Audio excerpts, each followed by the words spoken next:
So let's begin. Today's author is a PhD student in the Department of East Asian Languages and Cultural Studies at UCSB. Get ready for this. This is a long list.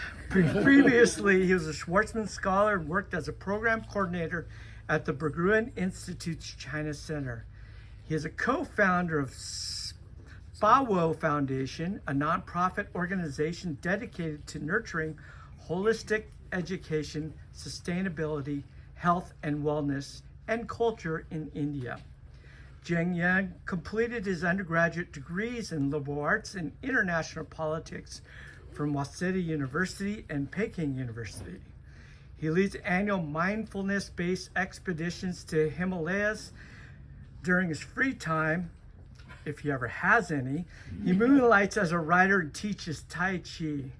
Jin Young Lim hails from Penang, Malaysia. There is no truth to the rumor he climbed all 7 summits without supplemental oxygen on 1 foot. Please welcome Jin Young Lim. And joining him is Dennis Allen. So Dennis, please take it away. Thank you, Michael.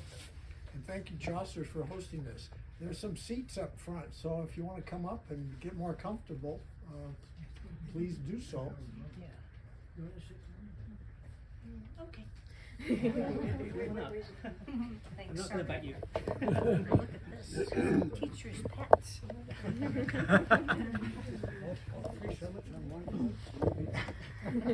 then if anybody's hard of hearing, it's also good to be up front. So. Connor, do you want to come up front? Well, it's a treat to have this conversation with Jin today. The book was launched almost a year ago now in Southeast Asia. It was published by Penguin, but in Singapore. And I ordered a copy right away because of our relationship, and it took me about 3 months to get a copy sent to this country.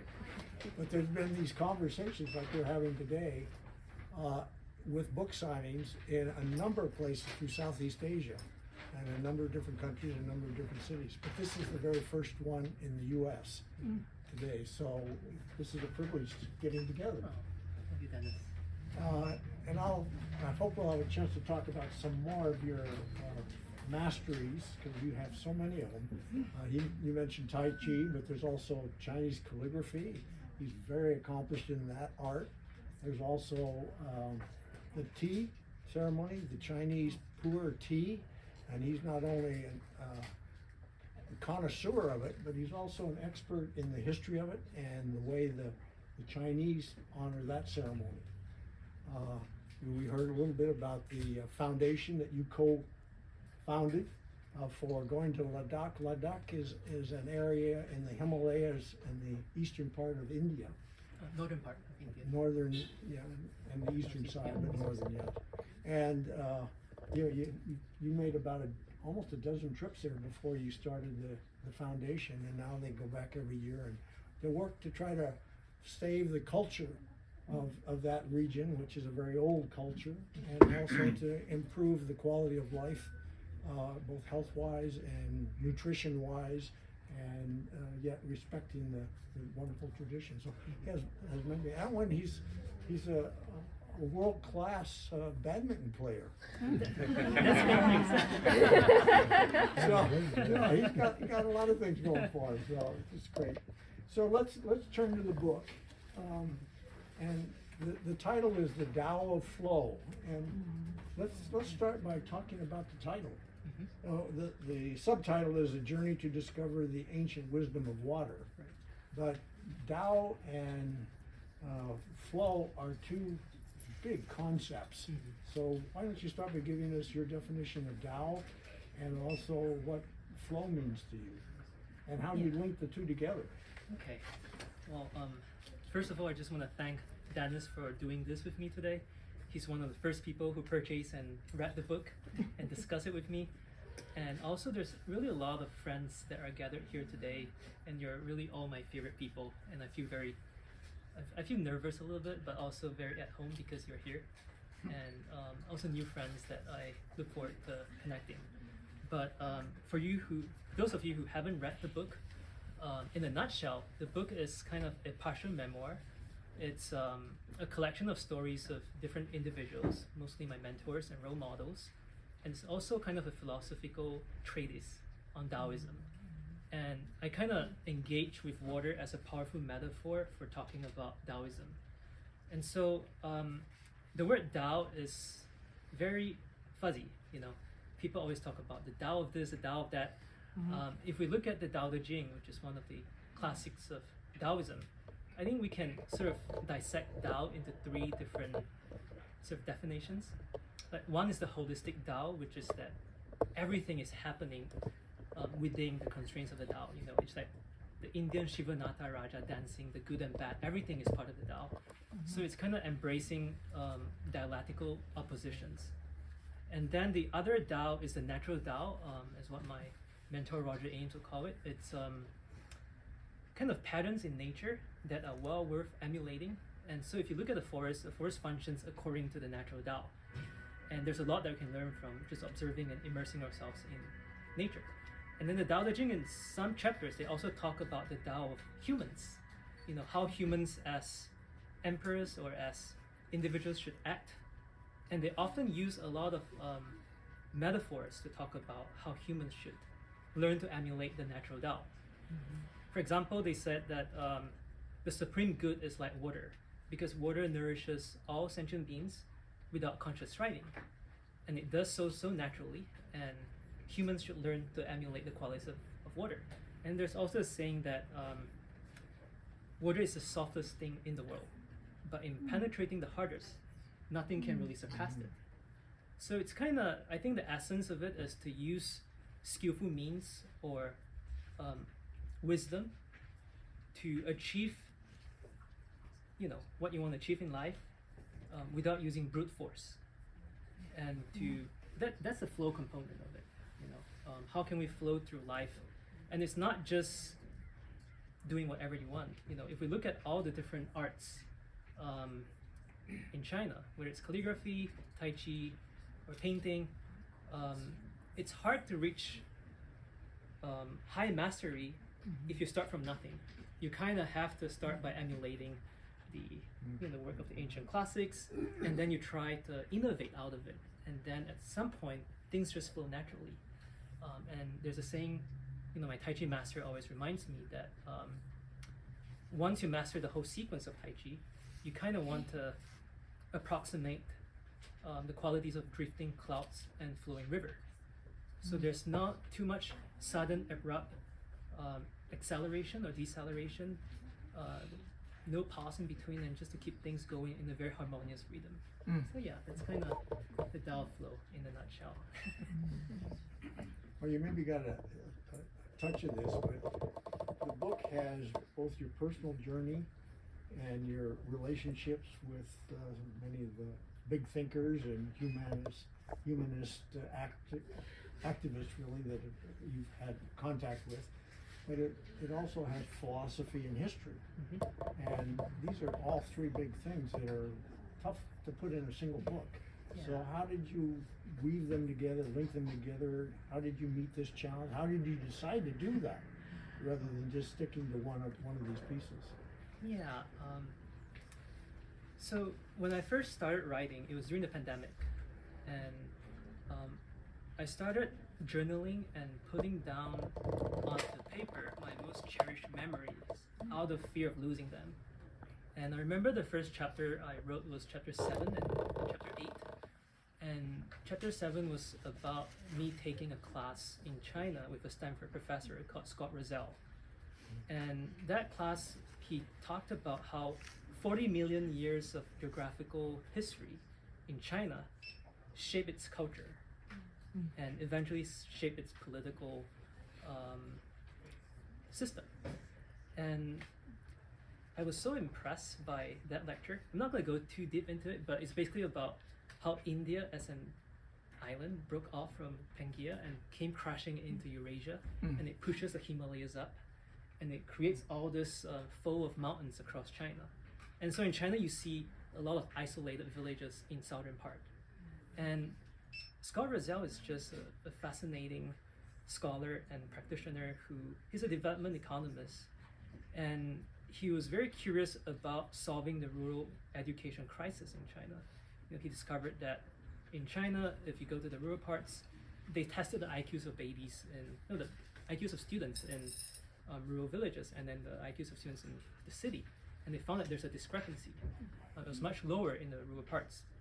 And what he did was he went to these different isolated villages and he did social interventions on them. By maybe giving vitamins to one village, maybe giving spectacles to another village because they can't really see clearly and they can't really learn if they can't see clearly. And then based on all these different experiments, he found out that the best way to increase their cognitive function is actually it's early childhood education. Right? I'm pretty sure Dennis's old friend Jewel will talk about that. But basically, those babies in the rural parts of China, because their parents have to work in the city, they're taken care of by their grandparents, and their grandparents didn't know the importance of talking with them or telling them stories or playing music with them. And so they took care of them and they gave them love. But over time, there's this idea of the 1,000-day hypothesis. After 3 years, your IQs are more or less set, as a child. And so he ended up, after I took the class with him and everything, I interned with him and I went to all these rural villages to test the IQs of babies. And it was about a month and a half. And so I wrote down the whole experience and it became one chapter. And so when I look at that chapter, it has something to do with history, with geography, but there wasn't a philosophy to tie everything together. What's a narrative backbone that I want to, have throughout the book? And at the same time during the pandemic, I was also doing Tai Chi every morning. And so one day it just dawned on me after doing Tai Chi that the heart of Taoism or Tai Chi can be distilled into embodying the state of order, the way of flowing water, and also the art of regulating water. I think another way of putting it is a state of being, becoming, and beautifying. And by that I meant, when you start learning Tai Chi, you have to do a lot of static poses and try and embody a state where you're not tense. You kind of want to relax the joints and body and hold that structure with integrity without using brute force. And then you can start to move by maintaining that state. And finally, you want to complete the whole sequence and keep it harmonious and flowy from beginning to end. And so I look at that 3 principles and I notice that they kind of recur as patterns across the stories of these different individuals that I was engaging with. And so I used that, framework to tie everything together. And that became, One little great discovery that you made when you were working with Scott Roselle in China in the rural education program was that the children in the rural area, there were a few that really excelled and had the intellectual development of the city kids, but the difference for them was that they had older sisters that would read to them, that would talk to them, tell them stories and things which the grandparents weren't doing, and those things made all the difference in how the kids got their launch in life and their educational and intellectual development, the cognitive development. So it's a very humbling experience for me because then I realized that a lot of what I have in life, whether it's going to Japan for school or I grew up in Malaysia, we learned 3 different languages at the same time, and I felt very lucky to have an older brother because I recall that back then when I was 3 years old, my brother would bring me everywhere with him and talk to me and play badminton with me, and I realized that how life would have been different if I didn't have an older brother. And it's a little gratitude. well, one of the great things in your book is your storytelling ability, and that kind of has set the tone for the whole book, really. But how do you take the narrative energy of storytelling, and how did you apply that in your book as well as in your life? Because you're a great storyteller as well. Well, I'm still trying to be a good storyteller.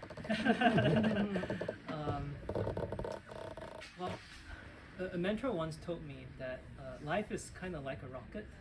You kind of propel yourself up, and every 3 to 5 years, you want to look back and sort of reflect on the path you've gone through and then nudge you in the right direction to where you want to go. Otherwise, you'll be sleepwalking toward a direction and wake up in the place you didn't want to be. And I think equally important is to actually look back and look at how, connect the dots, as Steve Jobs would say, and see how your life story unfolded on its own. And there's this idea of narrative identity. It postulates that individuals form identity by integrating their life experiences into an internalized, evolving story that gives them a sense of unity and purpose. And I'm a strong believer that if you don't know your own story, if you can't define your own story, someone else is gonna want to do it for you, and you may not like it.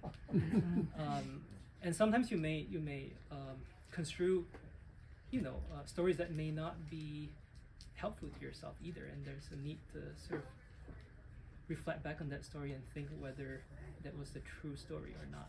And I think that whole process of writing the book was a way for me to look at the stories that has evolved so far and think how I can further actualize my future story. Yeah. And more about storytelling and how it relates back to my life. I think one of my favorite activities is after doing Tai Chi with my students, I always invite them over to my living room and we would have tea together. Dennis has joined me a couple of times. And I think telling each other's stories and learning about other people's stories over a cup of tea is one of the most gratifying things for me in life. And I highly recommend everyone to do it more with your friends. Not over alcohol, because everyone's like plastered and you can't really think properly. But over a cup of warm tea, yeah, or water. So one of the great gifts that I think you have is your ability to meet people all over the world in your travels, but of all ages and all kinds of backgrounds, all sorts of economic situations. And I think that's enabled you also to create these kinds of relationships, special relationships with some of the great thinkers and some of the activists in the world. And those people have been very significant in your life. And so talk a little bit about some of those mentor relationships that you've been gifted to have, but also have reached out to help create. Yeah. Well, my first mentor in life, I would say, is my maternal grandmother, because I grew up under the wings of my grandmother. I was the youngest grandchildren she had, and she was in her 70s when I was born.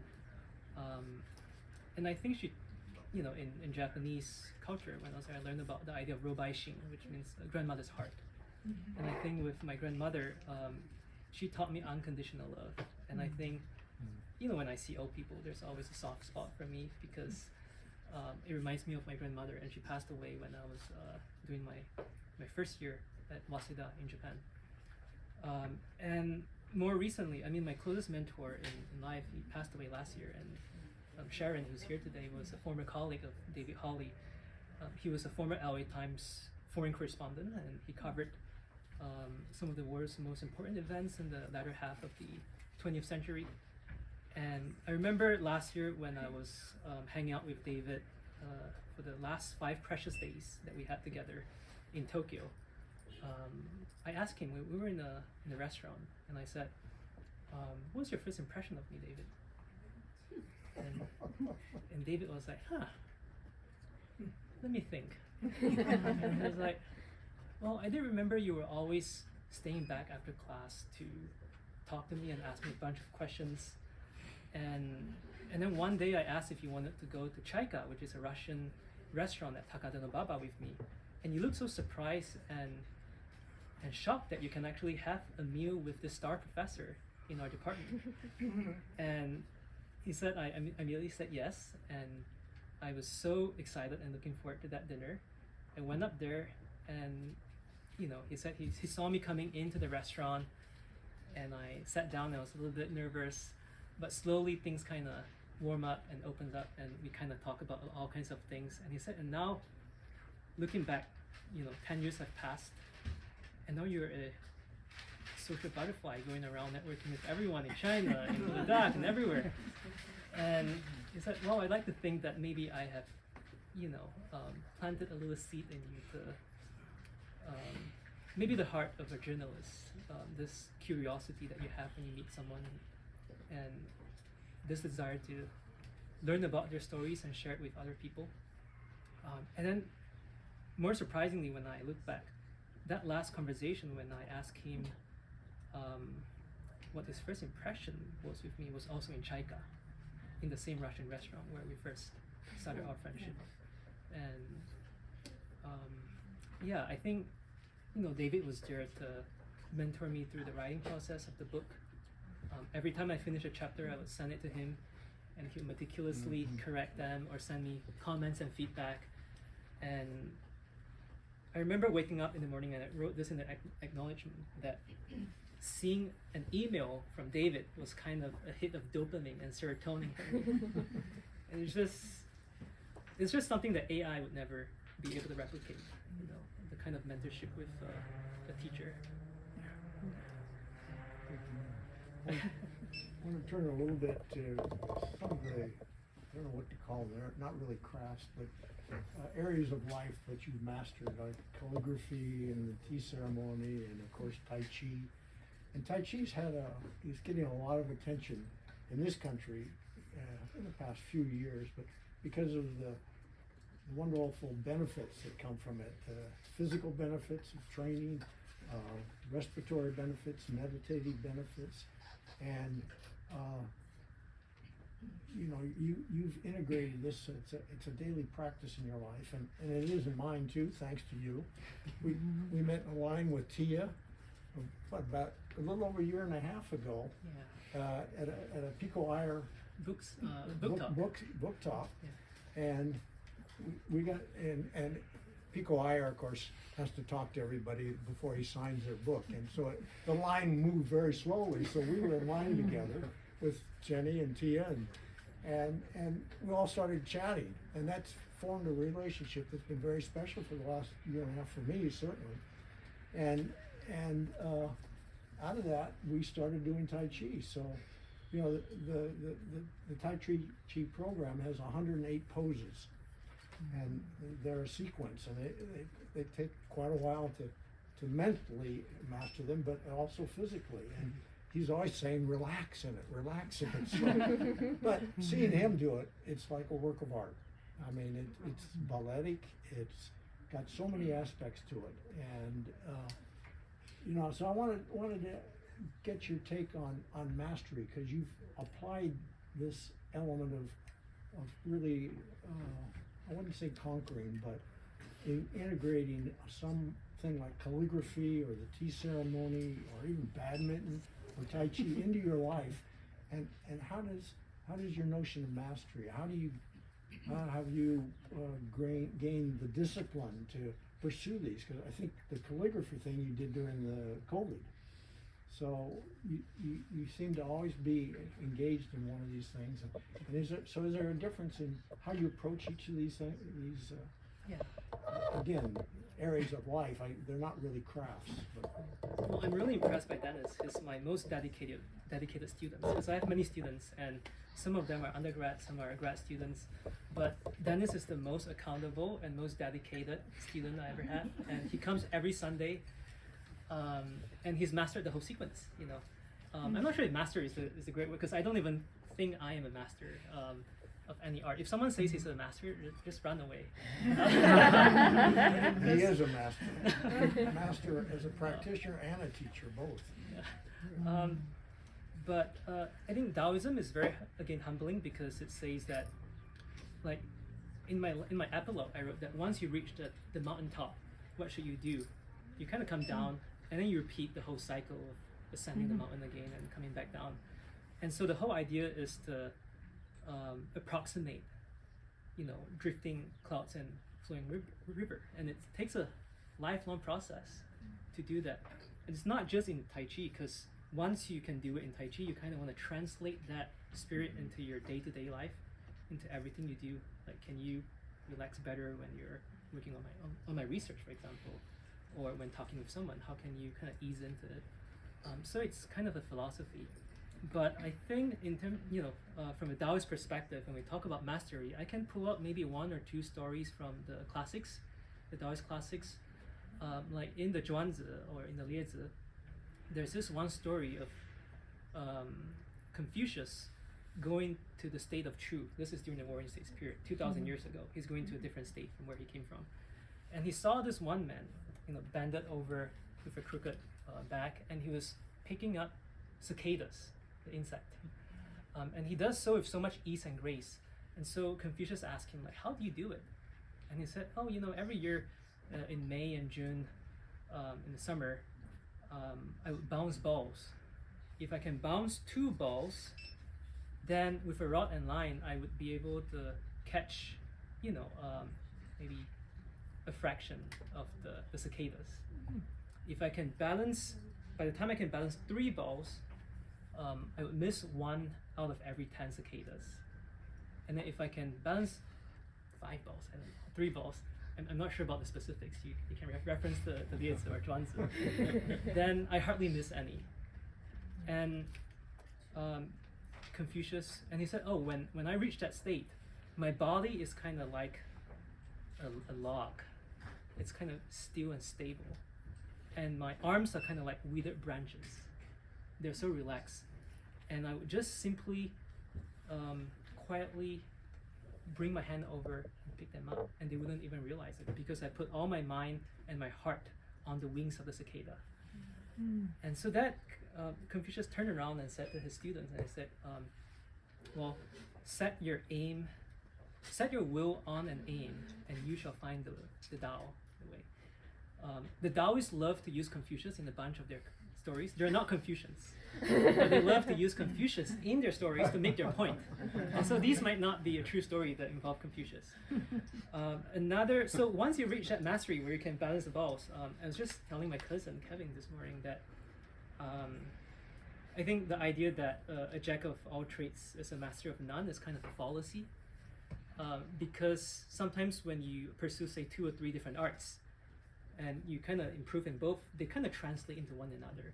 An example I gave him was that, if you're going to the gym all the time and then you go into yoga, and you kind of proceed in both directions, at some point, if you get really good in yoga, it kind of helps with your gym practice too. And so I think it's really worth going around learning different kinds of arts. And then, for example, in Tai Chi and in calligraphy, I see a lot of similarities in terms of the way the mastery progresses, or the progression of mastery unfolds. All right, and a second story about mastery from the Taoist classic. It comes from the Zhuanzi, and what was the story about? 1 second, let me think about it. While you're having a drink, I'll intervene here for a second. One of the things that I find absolutely amazing about Jin is his balance in life. And I don't mean physical balance, I mean just the way he balances all the things he's doing. He's a PhD student, but he manages to take time every Sunday to meet with this old guy. And he has a lot of friends, other ones here, and he spends time with them. He does calligraphy. He does all these things while he's still a PhD student that would be totally overwhelming for most people.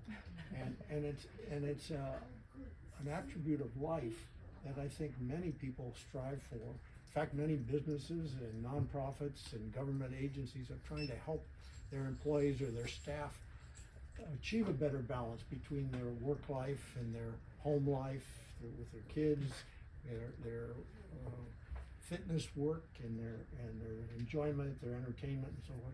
And at the age of 30, he has this in a way that I think is admirable, that I'm still hoping to get in my 80s. Huh? You're just being humble here.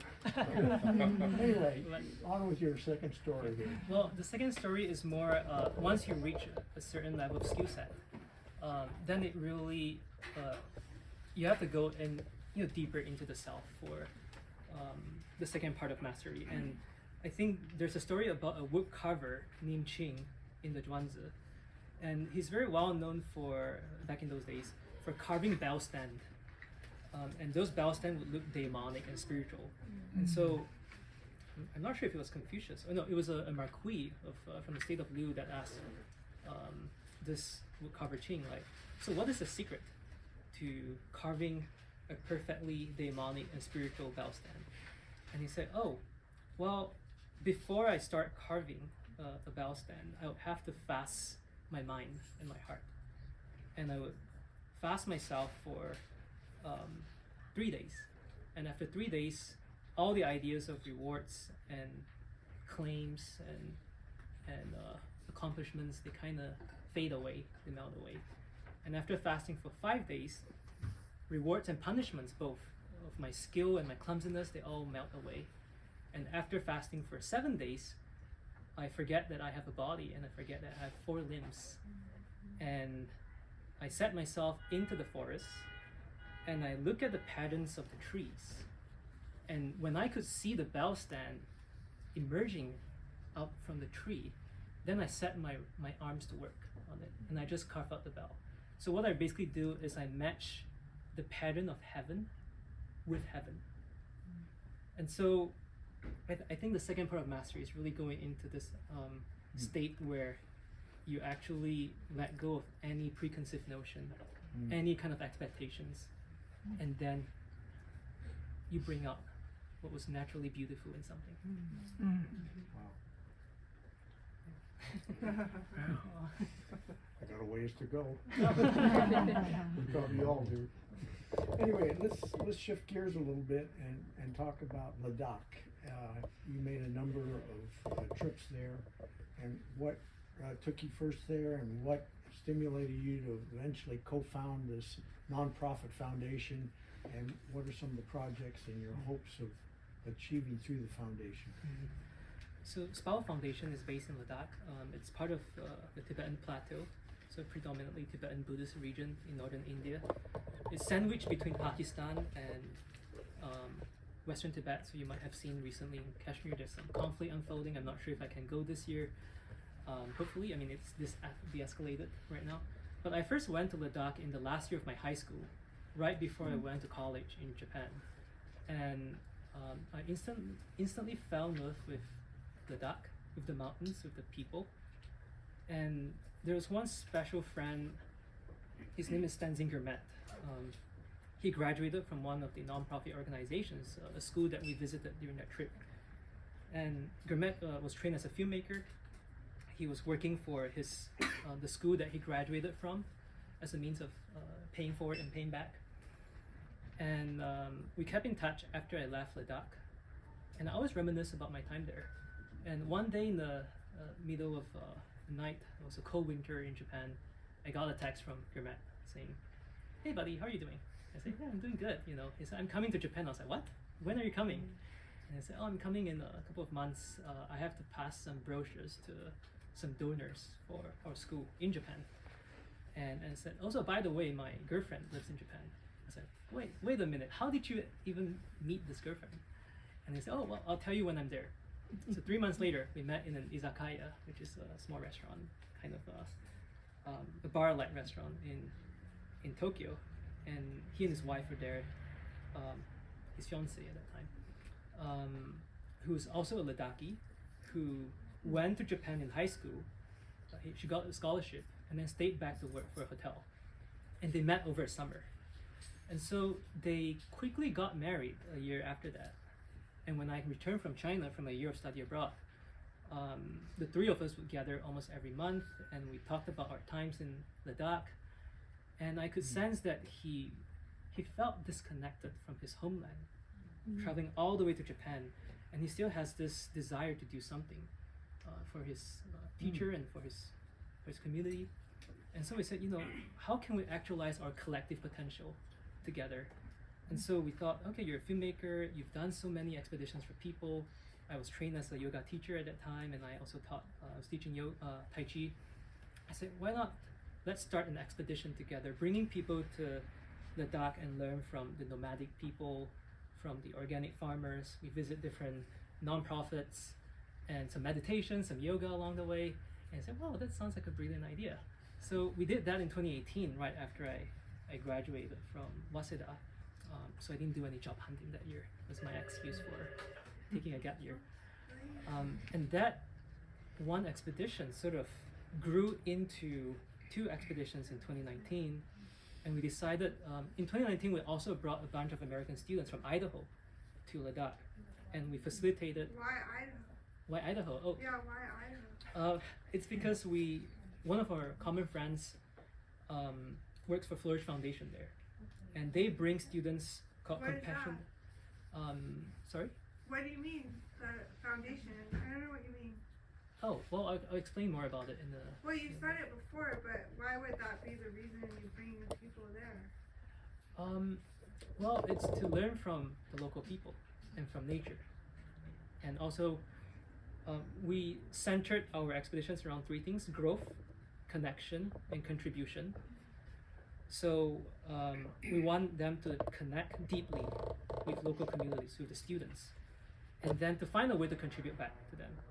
And we focus on 4 themes: holistic education, sustainability, cultural preservation, and health and wellness. So in 2019, we also registered a nonprofit, and after that, the pandemic hit, and so everything was just put on hold. Until 2023, we went back again, and we started bringing a group of photographers there. We made a few videos about it. Actually, I wish I could share with you a Videos video. about what? Sorry? What did you make the video about? We can do questions in a bit. Yeah, we can Okay, question. Let's sorry, let I her don't mean finish, to- please. No worries. Thank you. I mean, you're just saying a lot of things that have impacts on people's lives. Yeah. Well, maybe I'll answer you in a bit. Okay, it's fine. Yeah. I'll probably leave, but I just need to say that I think you're brainwashing people right now. Oh. That's my thought. Well, I'm sorry, I will leave. oh, no worries. I will leave. I hope you're doing well. And on that note, Are we running out of time? Close? we should go to audience questions now anyway, but go ahead and finish your thought, please. Yeah. Yeah. So, well, just one final line about Ladakh. I think there's a lot that we learn from indigenous community in Ladakh, just as much as we learn from the indigenous Americans here in the U.S. And they've taught me to really learn how to see someone and be seen by them. And I do want to bring that to more students that we bring over every year. And at the meantime, we're also building a retreat center up in the Himalayas to facilitate the 4 things that we work on over there. Okay, great. Yeah. So, any of you can ask questions and get a dialogue going. Oh, you must have something. Jin, you've done so much in your life, but I'm wondering, do you have an ultimate, or are you just going to go through the flow? An ultimate goal? Yeah. Well, I think the means is the goal for me. The means, as I said, Yeah. has a lot to do with continually growing myself in different ways, building communities, Mm-hmm. and contributing in some way back to society. And I think the next, I think it's fine to have means goal, the short-term goals. Yeah. And the end goal is always happiness and fulfillment in life. But the means goal, the next 3 means goal that I have when I return to the US maybe, is one is to sort of share more of the Tai Chi teachings maybe with students in high schools, or maybe working with end-of-life care a little bit, or prisoners. And then the second means goal is, of course, once I graduate from a PhD program, hopefully to land with a tenure track, professorship somewhere. And then the third one is maybe, I do want to return back to Asia, maybe in Japan or somewhere, because my parents are getting old, and I, have this Chinese sense of filial piety that you have to take care of your parents when they get old. So I don't want to be too far away from them as well, and I know that I only have one brother who's in Singapore, and I want to help him alleviate his burden a little bit. So maybe Japan is a good spot where I can, fly back to Central, Malaysia yeah. in 7 Yeah. hours, and I can still come back to Santa Barbara. I think Santa Barbara is my sunshine. It's it made me fall in love with the U.S., and I'm sure Santa Barbara will draw me back here if I ever were to come back. Yeah, great, great. Yes, go ahead. Thank you. I think a lot of what you said today really resonated with me. I just wanted to ask about one thing that you mentioned. That it sounds like you were trained as a yoga teacher and also in Tai Chi. And those are areas that I have some training in, or yoga anyway. Can you talk a little bit about why you seem to have focused more on Tai Chi, or how you see the two of them complementing each other? Yeah, well, I think so I started training first in Shaolin martial arts from the age of 13, and then when I was 16, I slowly transitioned into Tai Chi because I was very much attracted by the philosophy behind it that relates to Taoism.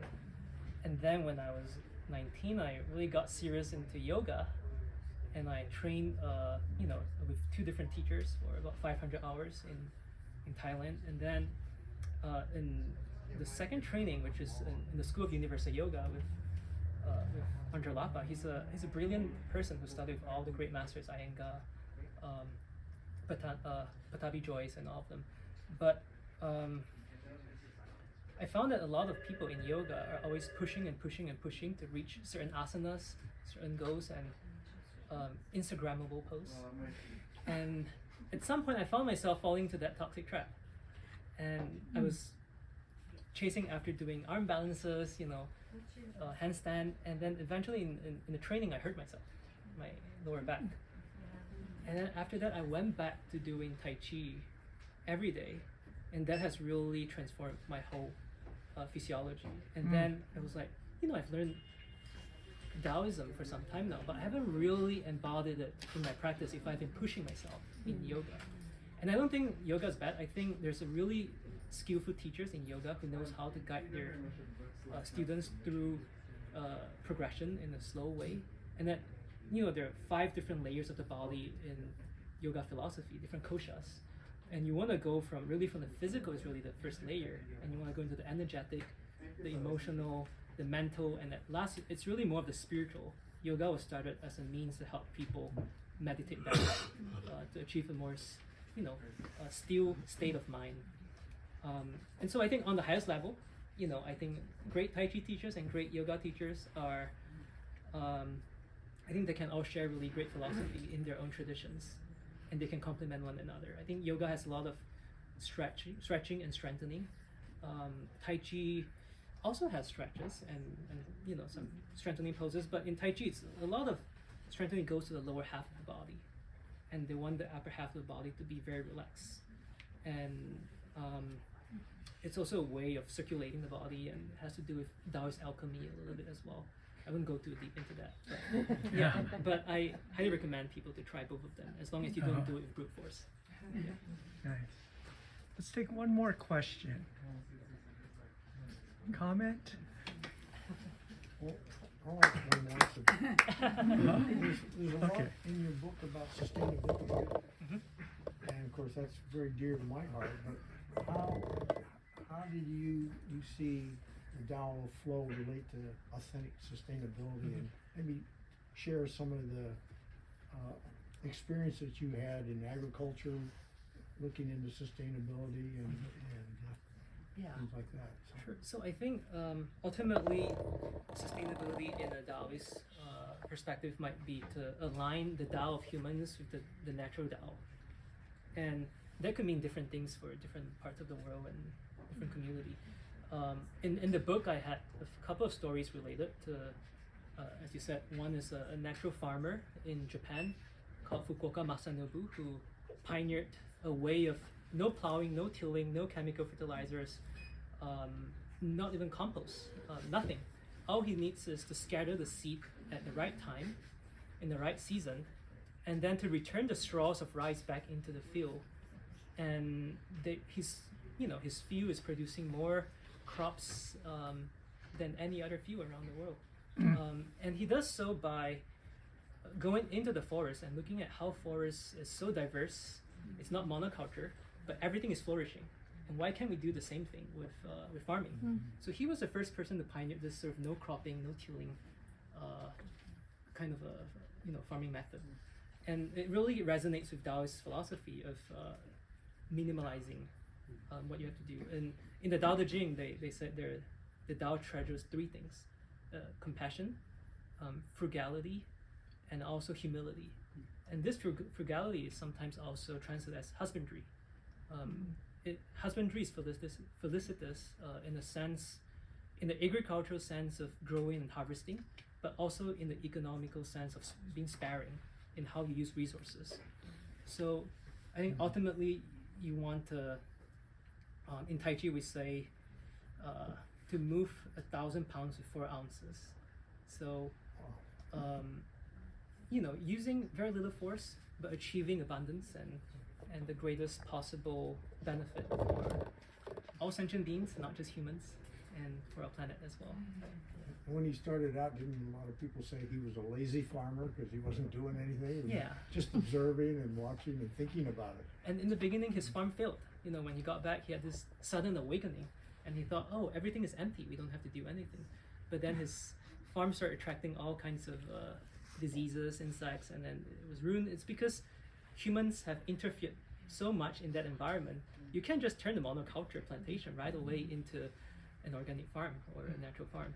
You need to let it slowly move back toward its natural rhythm. And as humans, we can look into nature and the patterns and see how we can actually assist the land to transition back. Yeah. How long did that take him? It took him a couple of years, experimenting with different ways too. Yeah. It took him more than a couple of years though to get it back to that stage. Yes. Yeah. I think that was your question. Yeah.